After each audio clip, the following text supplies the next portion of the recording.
Terceiro episódio da série Business Strategy Canvas, ou o modelo de análise da estratégia de uma iniciativa de negócios que a gente vem apresentando nessa série para defender o quê? Simplicidade. Por incrível que pareça, é uma simplicidade mesmo, uma quantidade mínima de informações, um conjunto mínimo de informações necessários para a tomada de decisão, se vamos executar ou não essa iniciativa e qual o verdadeiro problema que está em jogo aqui antes de começarmos a empurrar soluções para o mundo dos negócios e antes de empurrar para o mundo dos negócios, empurrar para uma equipe de desenvolvimento da solução sem saber qual é o problema, né?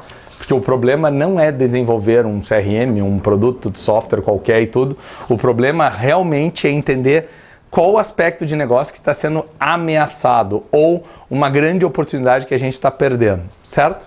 Então vamos lá, recapitulando, que eu já mostrei no segundo episódio qual a lógica do modelo como um todo, desse Canvas como um todo. Nesse episódio aqui, eu vou me ater ao cenário atual. Então eu estou transcrevendo aqui desse documento aqui, somente esse lado aqui do cenário atual para a gente fazer a análise agora, certo? Então vamos pegar um exemplo e vamos fazer uma discussão em cima com o exemplo. Olha só. Contexto de negócio, problema real ou potencial, partes envolvidas, origem do problema ou oportunidade, nessa sequência assim. Eu cheguei a falar que não necessariamente a gente vai iniciar essa análise pelo cenário atual sempre, porque se eu estou diante de uma oportunidade de negócio, provavelmente o cliente de vocês, a maior parte interessada, ela já vem discutindo o futuro, o que ela está deixando de ganhar e não o que ela está perdendo hoje. Nesse caso aqui, a gente vai começar pelo cenário atual, porque a gente vai olhar uma pet shop. Muita gente analisa pet shop no mundo de tecnologia, no mundo de negócio, como exemplos. Vou trazer uma pet shop aqui. Uma pet shop não tão pequena, mas também não é tão grande quanto as grandes redes que vocês estão vendo aí, tá? Ela tem 30 filiais no sudeste do Brasil, certo? E se limita a vender alimentos, medicamentos, brinquedos, roupas, acessórios, cães e gatos. Não mais do que isso, não vende animais, não presta serviços de tosa, banho, não faz isso, certo? Pura e simplesmente vender alimentos, medicamentos, brinquedos, roupas e acessórios. O que a gente pode dizer sobre ela? Em média, ela tem, cada loja, 500 clientes fiéis, com um ticket médio de R$150 por mês, tá? E um catálogo de produtos na internet sem preço. Ou seja, tem que telefonar, tem que telefonar para saber quanto custa aquele produto e se dá para entregar, qual a taxa de entrega. Ou seja, o famoso website da loja e não e-commerce, certo? Com esse recurso aqui de pessoas irem lá na loja e ver catálogos e atrair dessa forma aqui, e os clientes, 500 clientes fiéis mais os variáveis, cada loja em média gera R$200 mil por mês, dá um 2.400, 2 milhões e 400 ao ano, tá? Por fim, receita da rede 7 milhões ao ano, EBITDA 5%. Por que eu estou parando aqui agora e vou fazer a seguinte pergunta para vocês? Vocês entenderam o contexto do que a gente está falando de loja, certo? De varejo, pet, eu estou falando sobre o ambiente, sobre o que a gente faz, comportamentos, eu estou falando sobre onde estamos, local, quando, agora. Eu não estou falando de nenhum problema. Alguém pode dizer, mas 5% de EBITDA é muito baixo, dado que a média do varejo brasileiro, até anotei aqui, ó, é 17,5%. Está muito baixo. Mas a gente não sabe, vai que o dono está feliz com isso. Então eu costumo dizer, primeira dica de análise do cenário atual, tente montar o contexto de uma forma independente de emitir juízo de valor. Do tipo, isso aí é ruim, estamos sofrendo, o negócio está em risco, os clientes estão nos abandonando. A gente já começa, esse discurso começa a vir para cá, que é o que a gente vai fazer agora. Então tentem focar numa análise de apresentar dados e fatos, como tem um método que são os 6 chapéus do Edward de Bono, e tem um chapéu que é o chapéu branco, que é o primeiro da análise, que é apresente dados e fatos sem emitir juízo de valores sobre o que você está vendo. É isso que a gente fez aqui. Agora eu vou começar a falar um pouquinho de dados que vão nos levar ao chapéu vermelho, de qual a nossa percepção, estado emocional em relação a isso aqui. Olha só, Estagnação do negócio. Ele não cresce há 2 anos. Isso já começa a deixar o investidor, o dono, a diretoria todo associada e colaboradores principalmente tensos. Já começa a deixar insatisfeitos porque já começa a ver estagnação por 2 anos, parece que vai entrar em declínio total muito em breve. Então é quase que o anúncio da morte desse negócio. Isso já começa a ser um problema. 2, 5 filiais com prejuízo de 10%. Se eu tiver um modelo de negócio que eu distribua toda a margem em torno da rede e não estou preocupado com o lucro ou prejuízo de cada loja, porque o que me interessa é o resultado global, existe esse modelo de negócio, tá? Ok, mas não é o caso aqui. Eu tenho 5 filiais com prejuízo de 10%, que começa a ser um problema para mim, porque é o seguinte, olha só, eu tenho esse prejuízo porque eu tenho clientes insatisfeitos com o canal na internet. Cada vez mais as pessoas estão digitais, estão mobile, e aí tá lá, elas não compram, elas não acham os produtos. Então elas também estão reduzindo o ticket médio, por isso que está reduzindo receita, não crescendo e dando prejuízo. E por fim, clientes, até mesmo aqueles fiéis, deixando a empresa. Eu tenho um churn de 5%. Ou seja, além de trazer mais clientes diante dos atuais, de todo o início do mês, eu perco 5%, certo? Esse é o ponto, eu estou perdendo 5%. Vocês concordam que aqui eu passei a ter um problema, um grande problema real? E o problema potencial provavelmente é o encerramento das operações. Ou eu vou fechar essa rede, vou vender essa rede a preço de banana. Então, gente, a gente está diante de um problema de negócios que aí vem o seguinte, já vou adiantar, fazer um spoiler aqui do que vem no cenário futuro. Alguém vai dizer, mas claro que tem que botar e-commerce.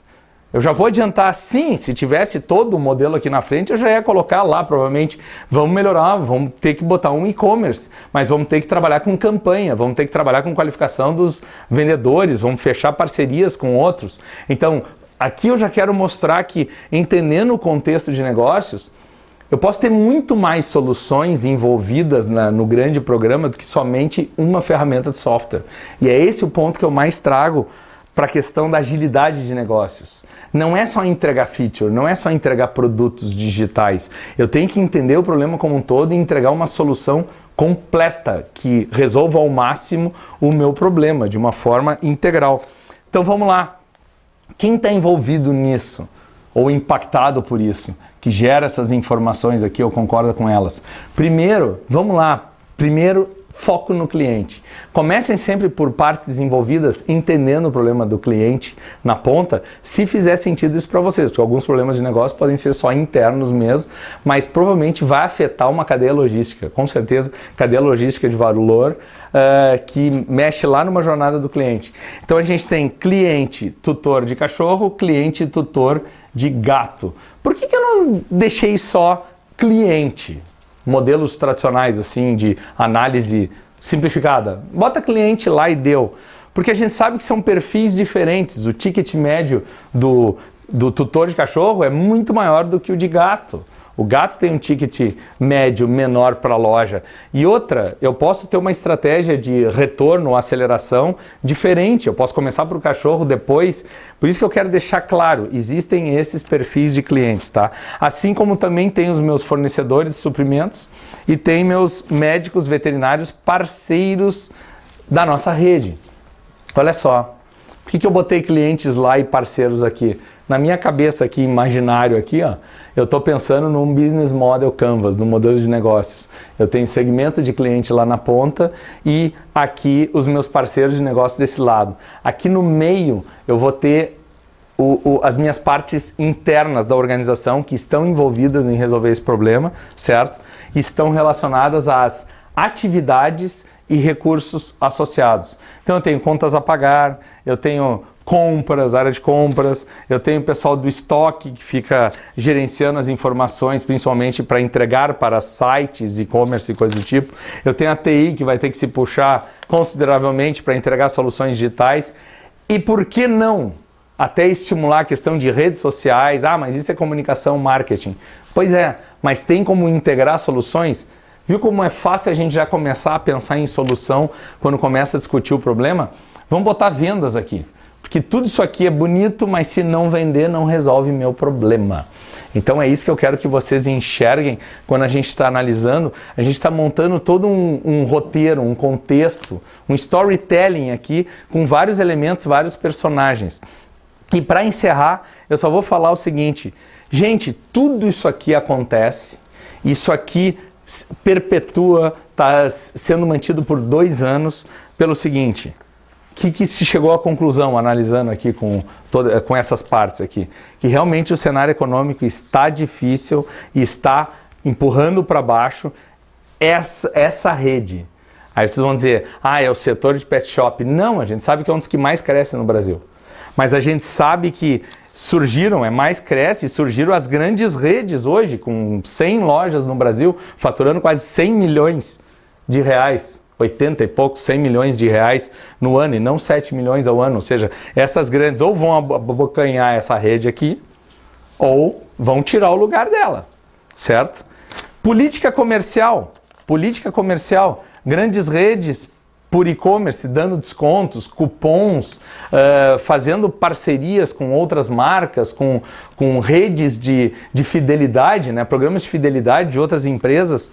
Está na hora da gente rever, porque as nossas políticas são rígidas, são duras, preços não competitivos com essas grandes lojas, descontos quase não damos, taxa de entrega, a gente cobra taxa de entrega de todas, o que comprarem tem que ligar ainda. Então vocês vão ver que temos um problema de experiência, né? Eu até poderia botar aqui também experiência do cliente, mas principalmente modelo de gestão de loja física. Por mais que eu atenda muito bem o meu cliente aqui e ele ame estar na loja, ainda é um mindset, um modelo mental físico, tijolo, produto circulando de um lado para outro. Deixa eu fazer uma pergunta final aqui. Deu para entender rapidamente qual é o contexto do negócio, do problema que a gente está enfrentando? Com quem que a gente vai ter que conversar e onde é que está a causa raiz disso? Se eu fosse mais para baixo ainda, eu ia ver que causa raiz disso aqui, com certeza, é falta de mindset digital, de questão de crescimento, de acreditar numa possibilidade de retomada e crescimento exponencial, ou seja, de quem? De lideranças. Então, esse é o ponto que nós vamos ter que trabalhar aqui em causas raízes mais profundas e relacionadas a crenças e valores. Mas vamos voltar aqui. Tudo isso aqui cabe numa folha A4, que nem eu venho mostrando para vocês, assim, uma folhinha A4, assim. Gente, façam anotações pequenas, como se fossem hashtags, assim, bullets, pontos, só tópicos. Anotem o que é importante para a descrição de vocês, para a análise de vocês, e bater o olho e dizer o seguinte: gente, tem que ser feito algo, ou seja, dá um sentimento de urgência em sair desse cenário atual aqui. Então, coloquem um mínimo conjunto de informações ali no diagrama de vocês que gerem, no cenário atual, que gerem esse sentimento de urgência de sair desse cenário. É isso que eu deixaria a dica para... Depois a gente vai analisar no próximo episódio o cenário futuro. E a gente vai ter que gerar um sentimento de ir na direção daquele cenário futuro. Então a gente já começa quase que assim, só com o cenário atual eu já sou capaz de dizer assim, continua esse projeto. Não tem preço sair desse cenário aqui. Ou seja, eu já tive diante de casos em consultoria que a gente nem chegou a falar do cenário futuro e a alta gestão já disse... Pode fazer, isso aí eu sei quanto dinheiro está em jogo, estou disposto a botar X% do que a gente está perdendo ou deixando de ganhar aqui para resolver esse problema. Ou seja, eu nem defini escopo ainda de projeto e já me disseram qual o orçamento que somos capazes de ter para resolver esse problema. Pensem nisso, façam suas perguntas aí, deixem suas críticas aí, suas sugestões. E vamos até o próximo episódio, o 4º episódio, cenário futuro. O 5º da estratégia da mudança ali, da análise da mudança, vai ser mais delicado ali, vai ter umas coisas bem interessantes para a gente lidar com ele, certo? Um grande abraço e até o próximo.